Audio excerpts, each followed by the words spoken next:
안녕하세요. 근 10년간 포메리안을 키우고 있는 강집사입니다. 제가 키우고 있는 포메리안의 이름은 배지예요. 처음 봤을 때 크레이지 아케이드 캐릭터 배지랑 너무 비슷하게 생겨서 이름을 그렇게 지었어요. 사실 저는 반려동물을 키울 생각이 전혀 없었어요. 10년 전에 우연히 친구 때문에 임시로 데리고 있다가 정이 들어서 키우게 되었고요.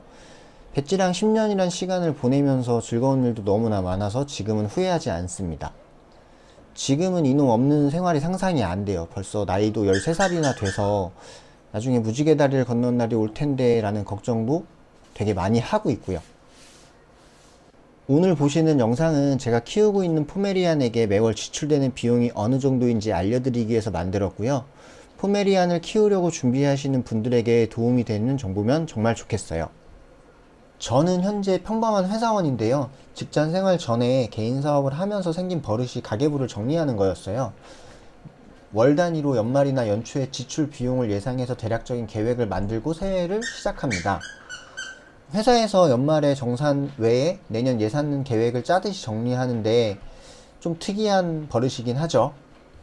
제가 영상에 비용 기준을 나눈 건요, 2017년도부터 올해까지 1년 동안 사용한 총 비용을 월별로 쪼갠 다음에 그것을 고정비용과 추가비용 항목으로 구분해서 정리를 한번 해봤습니다. 아마 다른 견주님들보다는 매월 지출하는 비용이 많이 높을 것 같다는 생각이 들었어요. 이번 컨텐츠를 만들 때 대략적으로 매년 어느 정도의 고용 비용이 나가는지는 알고 있어서 크게 놀라지는 않았어요. 근데 이번에 추가 지출에 대한 항목을 다시 구분해서 정리를 하는데 여기서는 조금 많이 놀랐습니다. 아마 영상을 끝까지 보시면 시청자분들도 놀라실 것 같아요. 그럼 시작할게요. 먼저 고정비용입니다. 고정비용은 배지의 식비, 병원비랑 미용비, 그 외에 샴푸, 장난감, 산책도구 등의 생활용품이 있어요. 첫 번째로는 사료와 간식인데요. 배지는 입맛이 까탈스럽지가 않아서 사료 같은 경우는 영양이 좋다고 온라인에서 서칭한 제품이나 매장에 방문하면 추천해 주시는 신제품들을 다양하게 먹이고 있어요. 배지는 사료를 가리지 않아서 너무 좋아요. 저는 자율배식을 하고 있는데요. 배지 체구가 작아서 그런지 사료 섭취량이 적어서 세 달에 2번 정도 사료를 구매를 하고 있어요.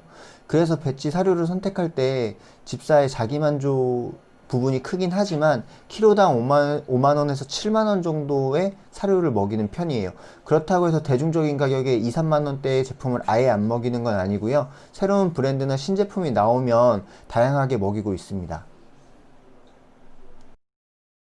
간식은 저는 배지한테 간식을 많이 주지 않는 편이에요. 이유는 되게 여러 가지가 있는데, 일단 산책을 할 때 저희가 카페거리 상가 쪽을 산책을 하는데 배지가 사장님들이랑 친해져 가지고 사장님들이 비싼 간식을 구비해 주세요. 그래서 산책을 할 때마다 간식을 좀 많이 얻어먹는 편이고, 그 중에서는 황태를 물에 불려서 주시는 사장님도 있어요. 그리고 두 번째는 제가 배지를 처음 키울 때 간식을 자주 주는 건 좋지 않다라는 얘기를 많이 들어가지고 그때 이후로 간식을 잘 안 주게 되는 것 같아요. 그렇다고 해서 아주 간식은 안 줄 수는 없으니까 주긴 주는데, 제가 주는 간식은 큐브 형태의 간식이나 치석검들, 치석 제거용으로 주는 간식들이랑, 그리고 황태나 달걀 노른자, 당근, 양배추 같은 거를 무간 조리를 해서 주는 편이에요. 배지의 연간 식비는 69만 6천원 정도가 지출이 되고요. 월로 따지면 5만 8천원 정도가 됩니다. 사료는 5만원 정도고요. 간식이 8천원 정도 비율로 구매를 하고 있어요. 두 번째는 강아지 용품인데요. 이건 지출이 정말 많지가 않아요. 제가 제일 많이 구매를 하는 건 배지가 가지고 노는 장난감이랑 산책 때 쓰는 배변 봉투예요. 그 외에 샴푸 등의 미용 용품이 있는데 3달에서 4번? 한 번에 대량으로 구매를 해서 용품 비용은 한 달에 10,000원 이하로 지출을 하고 있어서 정말 적게 쓰고 있어요. 세 번째는 미용비인데요. 저는 미용비 항목이 되게 높은 편이에요. 처음에는 저도 제가 배지 목욕을 직접 하려고 했는데 털도 너무 많고 숙련되어 있지가 않기 때문에 길게는 4시간도 걸리더라고요.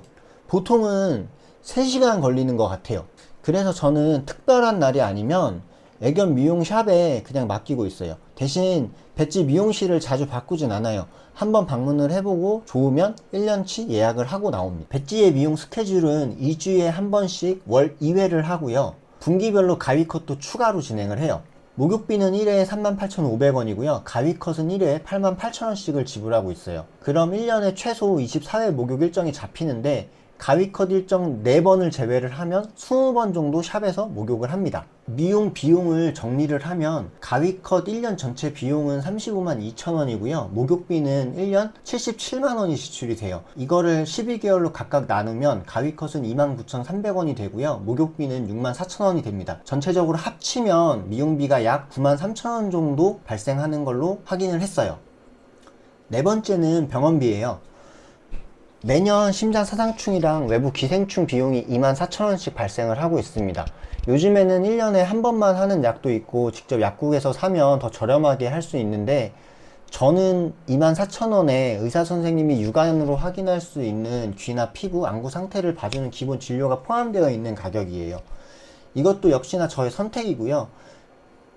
비용은 조금 더 저렴하게 관리를 할 수 있어요. 조금 더 비용을 주더라도 한 달에 한 번씩 의사 선생님 소견을 듣는 게 기분이 좋더라고요. 그 외의 비용은 건강검진이랑 예방 접종 비용이 있습니다. 건강검진은 1년에 한 번 선택적으로 하고 있고요. 총 55만원에서 60만원 사이의 비용이 발생을 해요. 예방접종은 매년 해야 하는 건데 사실 광견병 주사 말고는 이름이 생각이 안 나요. 예방접종비는 1년에 15만원 정도가 발생을 하는데 시기가 잘 맞아서 국가에서 광견병 지원금을 받아서 12만원 정도에 했던 기록도 있더라고요. 이 기준으로 월 전체 병원비로 나가는 비용은 8만 4천원 정도 지출이 됩니다. 근데 병원비는 목돈이 한 번에 나가는 거라서 월 비용으로 구별하는 게 크게 의미는 없는 것 같아요. 건강검진 같은 거 하는 경우에 5, 60만원씩 나가버리면 그 다른 지출이 많아지는 거라서 실제로 체감되는 기분은 많이 달라집니다. 최종적으로 고정비용으로 제가 1년 동안 배지에게 지출 비용을 정리를 하면요 310만원 이상이 나가고요. 월 기준으로 약 26만원을 쓰고 있다고 보면 돼요. 그리고 고정비용 같은 경우에는 제가 2010년도에 배지를 처음 키웠을 때를 대략적으로 기억을 하면 현재까지 비용이 계속 늘었던 것 같아요. 실제로 정리한 2017년도 가계부를 보면 현재까지 비용이 계속 조금씩 올라가고 있고요. 이유는 물가 상승 등 여러 가지 이유가 있겠지만 실제로 그냥 제가 해주는 게 더 많아졌어요. 다음은 추가 비용입니다.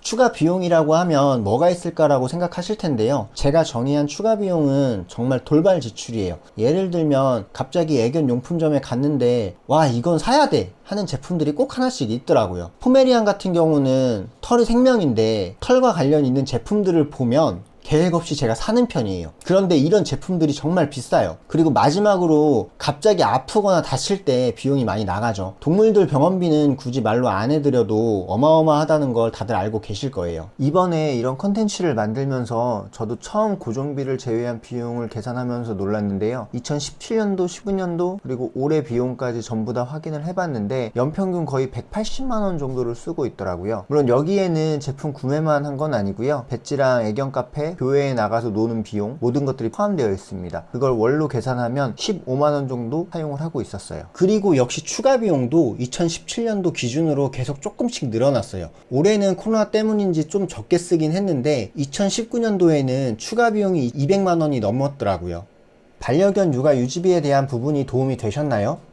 현재 반려동물을 키우려고 고민하시는 분들은 꼭 본인이 생각하는 것 이상으로 고민을 하시는 게 좋을 것 같습니다. 생각보다 많이 번거롭고요. 주관적인 생각이지만 20대에 어리고 30, 40대에 사회활동이 많은 혼자 사시는 분들은 사실상 키우기가 어렵습니다. 그런 분들은 나중에 반려인이나 기타 여러가지 좀 더 좋은 환경을 만들 수 있을 때 그런 기회가 생기시면 그때 다시 한번 고민해 보시는 것도 좋을 것 같아요. 여기까지 영상 봐주셔서 감사하고요. 다음에는 더 좋은 컨텐츠로 찾아올게요. 귀여운 배지 영상을 먼저 보고 싶으시면 구독과 알림 설정 부탁드리겠습니다.